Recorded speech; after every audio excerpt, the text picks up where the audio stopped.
You don't really understand how fragile your life is until you see a stranger's face appear in your side mirror at 1:30 a.m. About 8 years ago, I was living in a mid-sized city called Riverton in a pretty normal neighborhood. Not rich, not rough, just somewhere in the middle. I worked at a small design studio with regular office hours, and my boyfriend at the time worked nights at a hospital. That meant most late nights, it was just me in the apartment. One Thursday, I was restless and annoyed. My insomnia was awful, and I'd already watched everything worth watching.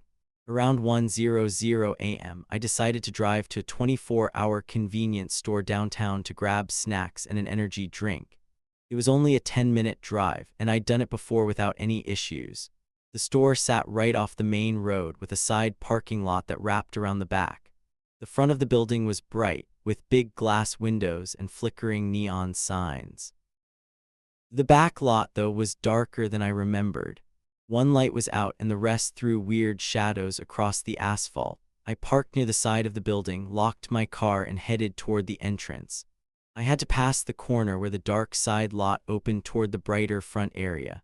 As I turned, I noticed a man leaning against the wall near the edge of the building, just outside the glow of the lights. He didn't look like a regular late-night shopper. No bags, no phone, no cigarette. Just standing there. He was wearing a gray hoodie with the hood up, black jeans and sneakers. His hands were in his pockets and his head was angled just enough that I couldn't see his face clearly. I did what every woman learns to do, kept walking, eyes forward, pretending I hadn't noticed.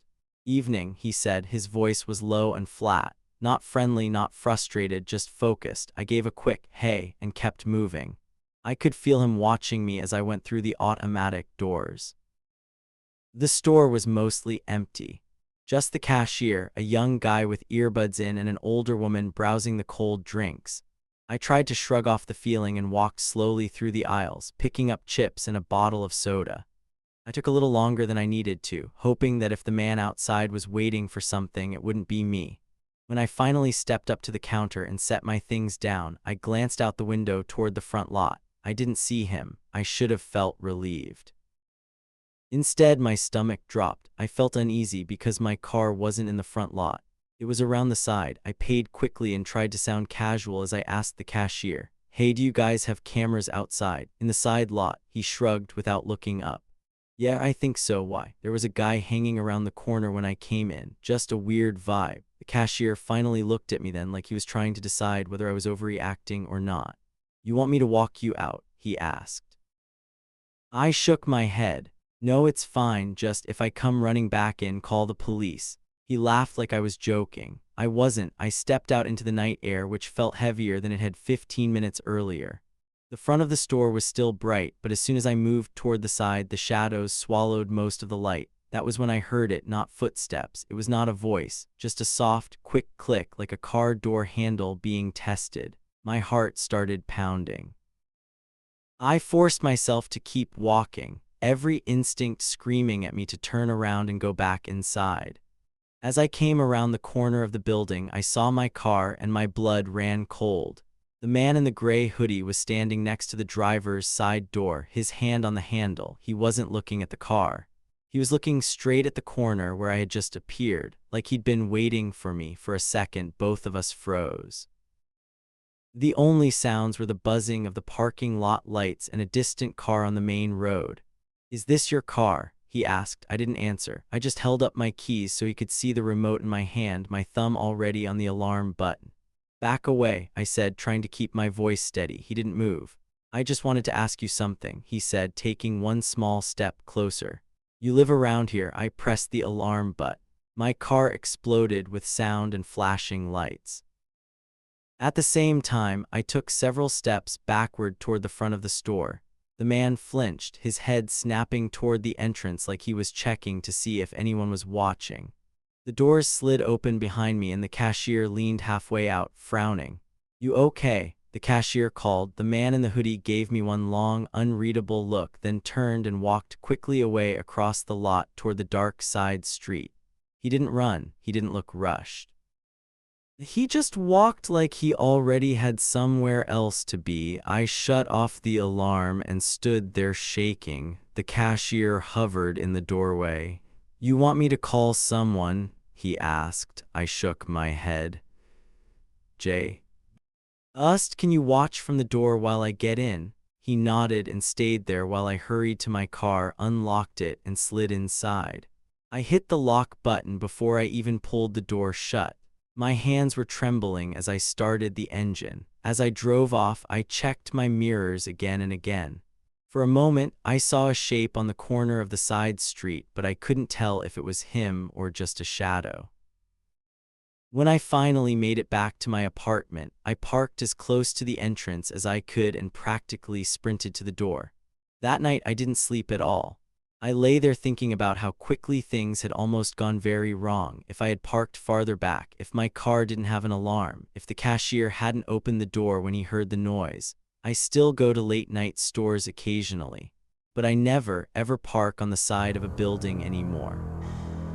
And I never ignore the feeling when someone is standing exactly where they don't need to be, doing absolutely nothing at all.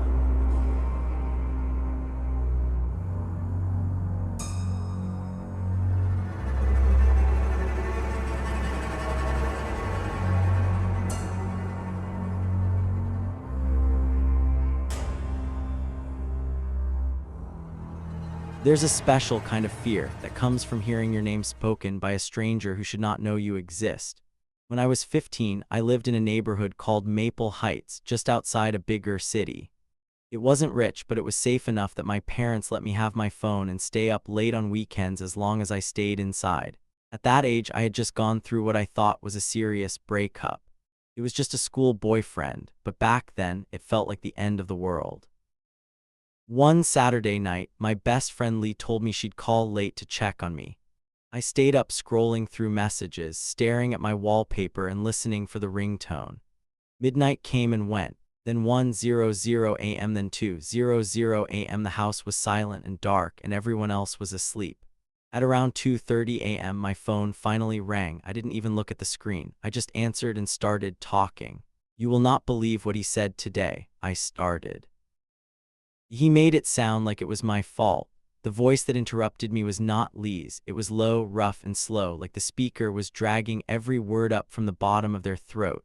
"Hey," the voice said. "I'm listening." I froze, my brain needing a full second to understand that I was talking to a stranger. "Who is this?" I asked. "It's me," the voice said, from earlier." I sat up in bed. My room felt suddenly colder. "Earlier when?" I asked. The person laughed softly. "You don't remember. I saw you today. I liked your hair."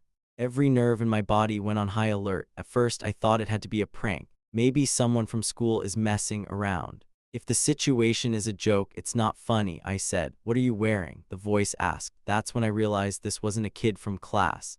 His tone was too measured, too intentional. He sounded older. I should have hung up. I know that now. But at 15, half scared and half curious, I stayed on the line. "I asked who you are," I repeated. There was a pause, like he was deciding what to say. "Call me Derek," he said. I didn't know anyone named Derek. "How did you get my number?" I asked. He dodged the question at first and tried to keep the conversation going. Asked what I looked like, how tall I was, what my favorite music was, and whether I was alone in my room. I refused to answer most of it, but I did say my first name by accident once. I hated myself for that later.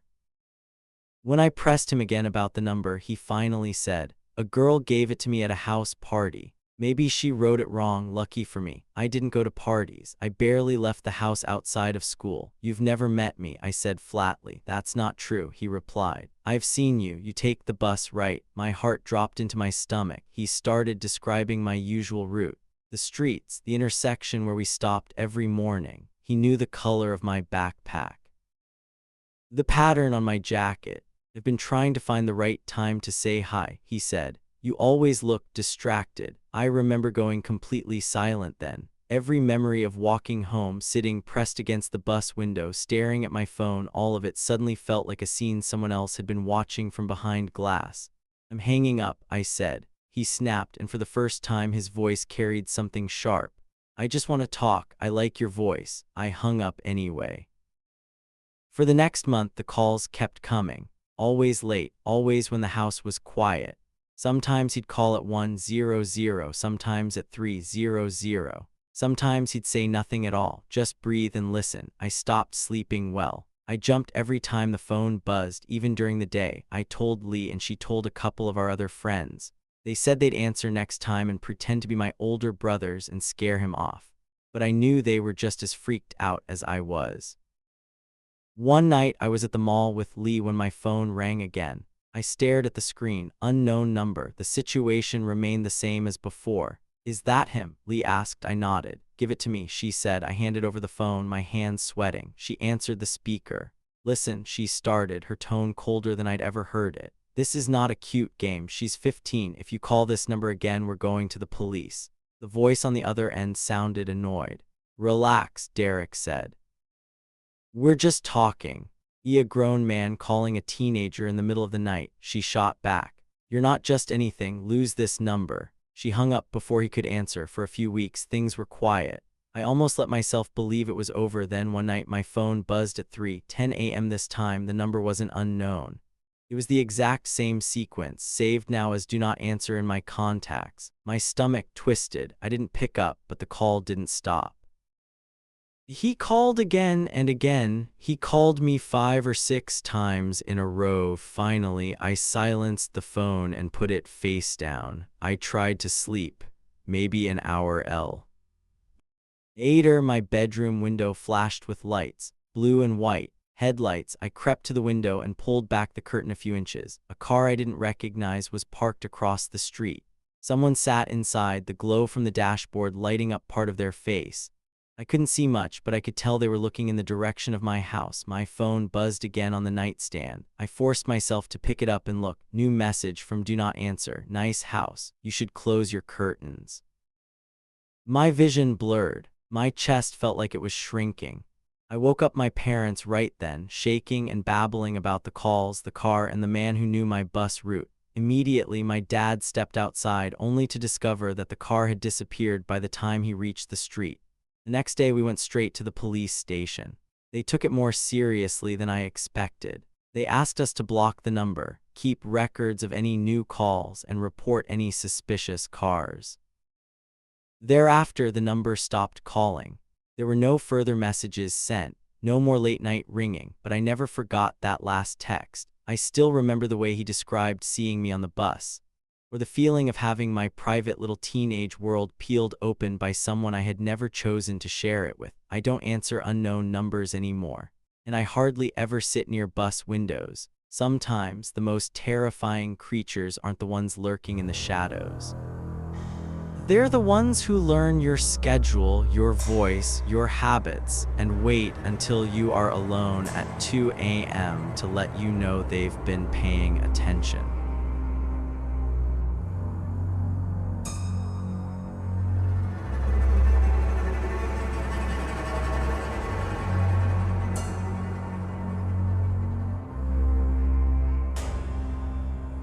You know that feeling when your brain suddenly screams, if you take one more step, you won't come back the same.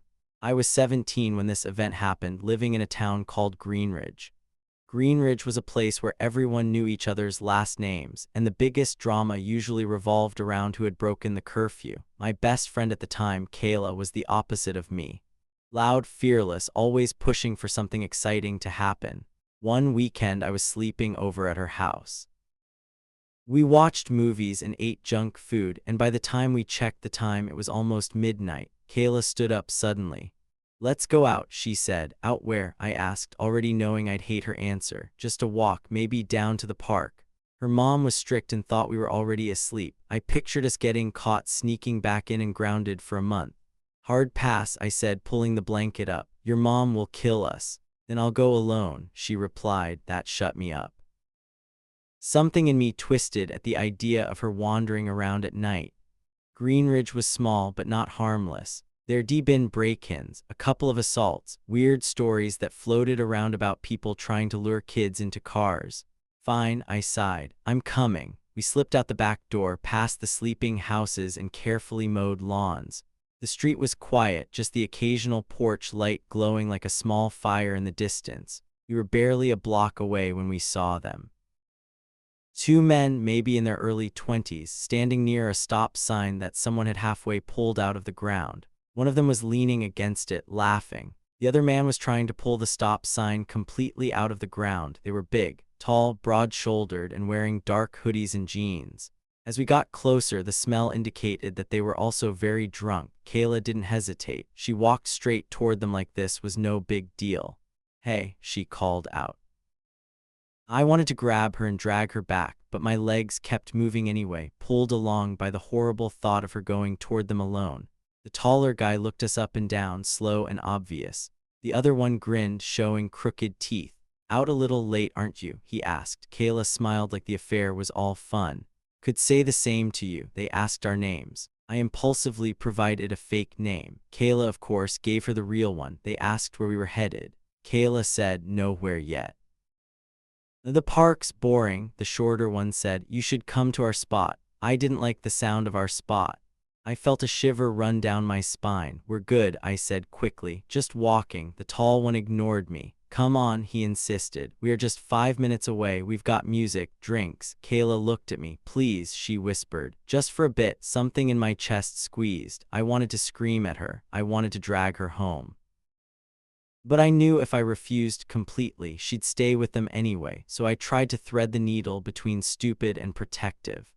"Fine," I said, "but we're not staying long." They led us down a side street I'd never had any reason to walk before. The houses thinned out. The streetlights were farther apart. My heart was pounding in my ears. We turned a corner and there it was, an old roadside motel, the kind of place that looked like it had given up years ago.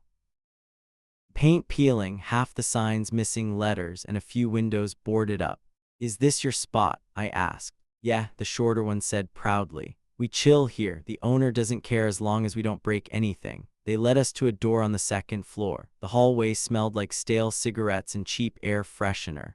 One of them pulled out a key. That was my breaking point. The taller one swung the door open, and I saw the inside just long enough to understand. It was filthy. Trash everywhere. Empty bottles, clothes on the floor, a mattress with no sheets. The air felt thick and wrong, like it had been breathed out and never cleared. "Ladies first," he said, stepping aside. "Nope," I snapped, grabbing Kayla's wrist. "We're leaving." Kayla tried to pull away, embarrassed. "Relax," she whispered. "We're just hanging out." The shorter guy stepped a little closer, blocking the hallway. His smile was gone now. His eyes were slow and unfriendly. "You came all this way," he said. "Don't be rude." My heart was hammering. I knew if I stayed another minute, things would turn into something we'd never be able to laugh about later. "Move," I said, louder than I meant to. He didn't, so I did the only thing I could think of. I shouted, "Hey, is this where the cops said they caught you last time?" His expression changed. "What?" he snapped. "Yeah," I pushed, bluffing hard. "The officer who lives on the next street. He mentioned you too. He said that this place is currently being watched." I had no idea if any of that was remotely true, but I said it like I believed it. For a moment, they both looked at each other. That NY hesitation was all I needed. "Run," I hissed to Kayla. We bolted. I heard them curse behind us, footsteps pounding for a few seconds, too close. We tore down the stairs, sprinted across the cracked parking lot, and didn't look back until we reached the main street with real houses and working porch lights. By then, the footsteps were gone. We stumbled into her house, slamming the door behind us. My whole body was shaking. Kayla tried to laugh it off, but her hands were shaking too. The next day, I told my parents everything. They told Kayla's mom. There was yelling, crying, and a lot of talk about never again. A week later, my dad came home with a tight look on his face. He'd been talking to a coworker who did part-time security work. "Remember that old motel?" he asked me. "Yeah," I said quietly. "They found some pretty awful stuff in one of the rooms last year. Cameras, zip ties. You don't need the details." I didn't ask for them. I still think about that open doorway, the dirty mattress. The way those men's faces changed when we hesitated. We were one step away from walking into a room nobody would have heard us screaming in.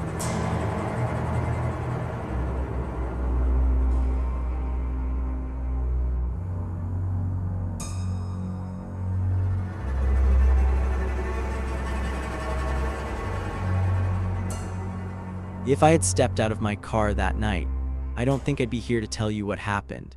This event took place about 5 years ago when I was 19 and living in a small rural town called Haverhill Ridge.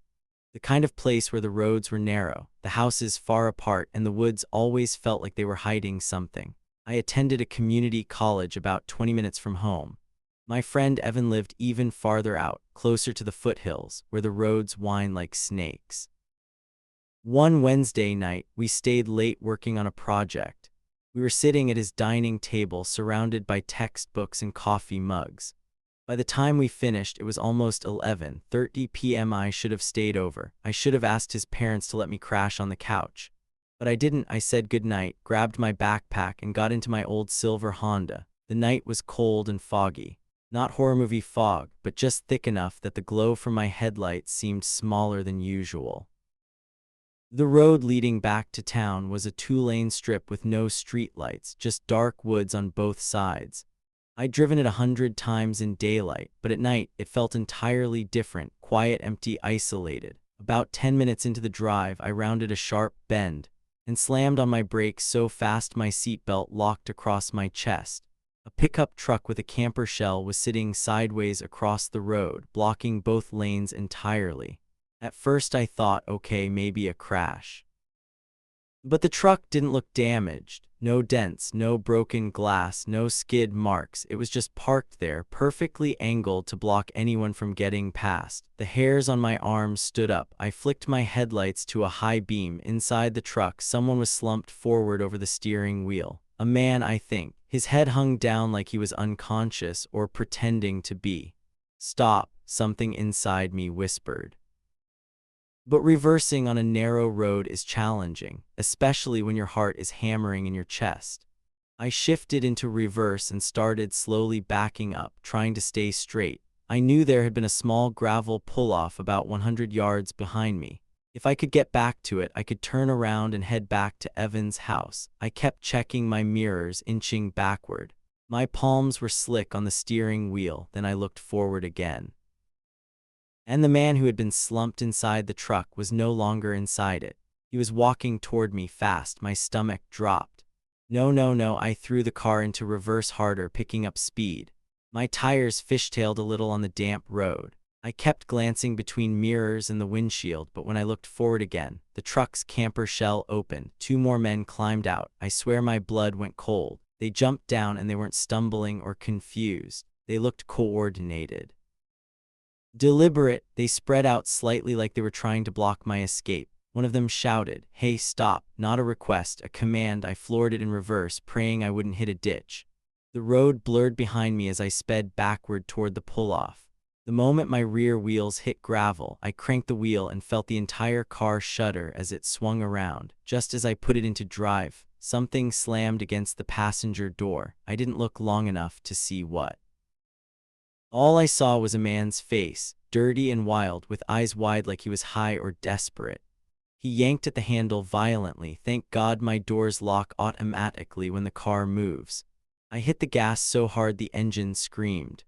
The car shot forward and the man stumbled backward, losing his grip on the handle. One of the others sprinted toward the road, waving his arms, but I was already flying past him. Once I was back on the main road toward Evan's house, I didn't slow down. My hands were shaking so badly that the wheel trembled with them.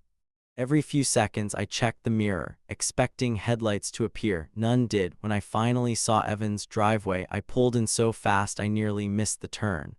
I pounded on the door until he opened it, half asleep and confused, and then frozen when he saw my face. "What happened?" he demanded. I told him everything, my voice shaking so hard I could barely speak. His parents woke up and called the police immediately. 2 sheriffs showed up within 30 minutes. They took my statement, asked questions, and then drove out toward the foothill road to check. They came back around 2 a.m. The older officer said, "We didn't find a truck blocking the road, but we did find fresh tire tracks in the gravel pull-off you mentioned." The younger officer added, "Those roads attract all kinds of people doing things they don't want witnesses for. You did the right thing by not stopping." I didn't sleep that night, or the next. For weeks, I refused to drive after dark. Even now, years later, every time I turn a corner on a quiet road, I have a flashback of that truck sitting sideways across the asphalt waiting, because I know deep down that truck wasn't stalled. T wasn't crashed, it wasn't an accident, it was a trap. And the only reason I'm still here is because something inside me whispered, "Back up, don't get out, move." I listened, and I will never take isolated nighttime roads for granted again.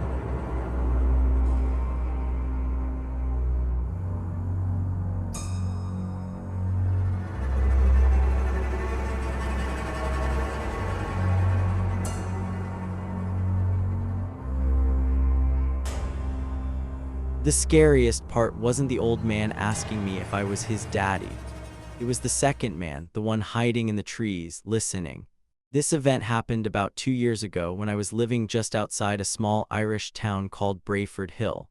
I was 23 then, working from home, and I often took late-night walks to clear my head. The town was quiet, safe enough on the surface, and I'd walked the same route 100 times without ever running into trouble. But one night shattered that sense of safety forever. It was around 3:15 a.m. and I'd been sitting at my desk for hours. My eyes were burning, my back ached, and I felt that strange restless energy that comes from staring at a screen too long. So I grabbed my jacket, put on my headphones, and stepped outside. The night was cold and sharp. Streetlights threw soft yellow pools onto the pavement, and everything seemed normal. I followed my usual route, down the long road toward the bypass, where a narrow footpath ran beside a strip of woods. That section always made me slightly uneasy, but I knew it well enough that I didn't think much of it. Music filled my ears. The beat drowned out the wind. I was scrolling through my playlist when I nearly collided with someone standing directly in front of me. I hadn't seen a single person ahead of me seconds earlier. The shock ran through me like electricity. I ripped my headphones off, stepping back automatically. Before me stood an older man, maybe in his mid-70s, wearing a brown coat and holding something in his hand that I couldn't see clearly in the dim light. He was shorter than me, thin, with watery eyes and gray stubble on his jaw. His expression was vacant, almost dazed, like he wasn't fully present. He said something, a mumble I couldn't make out. "Sorry," I asked, trying to catch his words. He repeated himself, louder this time. His voice remained mostly muffled, with the exception of one word. "Daddy." I blinked. Did you lose someone? A dog? Your son?" He shook his head slowly, as if he didn't fully understand what I'd said. Then, taking a small step toward me, he asked, "Are you my daddy?" My stomach tight. I looked behind me instinctively, half expecting someone to jump out. "No," I said gently, "I'm not." "Do you need help?" He breathed in sharply through his nose, like he was trying not to cry, and whispered again, "Where's my daddy?" Something about the way he said it felt wrong, not confused, not senile, rehearsed. It was as if he were reciting a line that someone had instructed him to say. I was about to pull out my phone to call the guard when a heavy smell hit me. Petrol. His clothes reeked of it, strong and fresh. Alarm bells went off in my head. I glanced into the woods beside us. The trees were so dense that the darkness seemed solid. I couldn't see past the first row of branches. The old man reached into his coat suddenly. I flinched, stepping back. He pulled out a small object. At first it looked like fabric, wet dark. When he lifted it toward me, I realized what it was. It was a dead bird. Limp, feathers matted, its neck twisted unnaturally. My skin crawled. "Sir, I really think you need." Crack. A loud snap came from the trees to my right. It was not a squirrel, not wind. A branch snapped under the weight of a human being. Then came something worse. A low, deliberate shushing sound. Human, close, watching. Every instinct in my body screamed at me to leave. "I'm going now," I said firmly. The old man didn't respond. He just stared at the dead bird in his hand, breathing hard like he was struggling to stay upright. His eyes flicked behind me once, quick and sharp, then back to the bird. That's when I knew he wasn't alone, and he wasn't lost. He was a lure. I turned and walked quickly toward the town. No running yet, not until I knew what was behind me.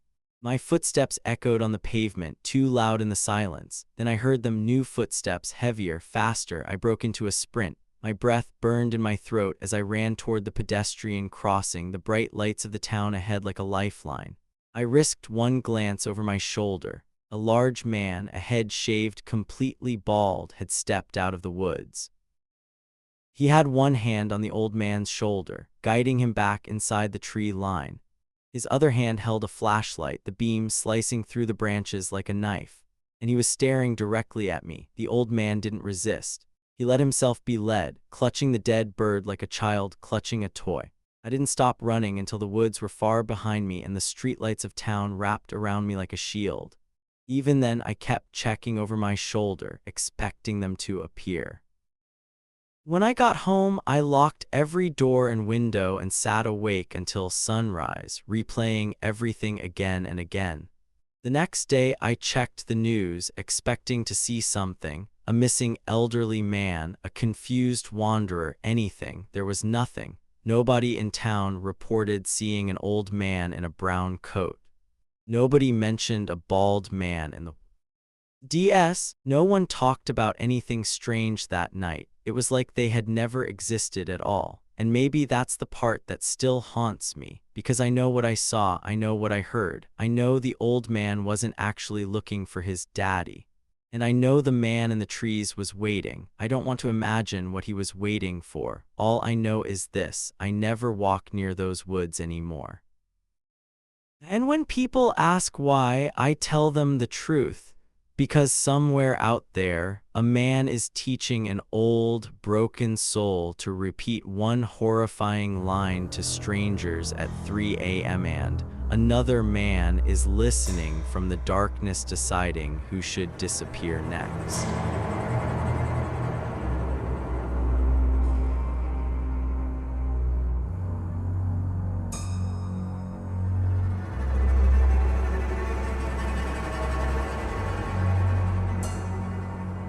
People always ask why I never walk alone anymore. The real reason, because one night, a van full of strangers decided I looked easy to take. This happened 3 years ago when I was 26 and living in Brookdale Heights, a crowded part of a big city. Rent was cheap and so was everything else. The buildings were old, the sidewalks cracked, and the nightlife was somewhat too active. I lived with my older sister, and we both knew the neighborhood had its problems. But when you grow up around chaos, sometimes you forget how dangerous normal can be. That night, I left my friend Brianna's apartment a little later than planned. It was close to 11:45 p.m. and the air had that heavy summer heat that clings to your skin. Streetlights flickered in places and music thumped from open windows as I walked.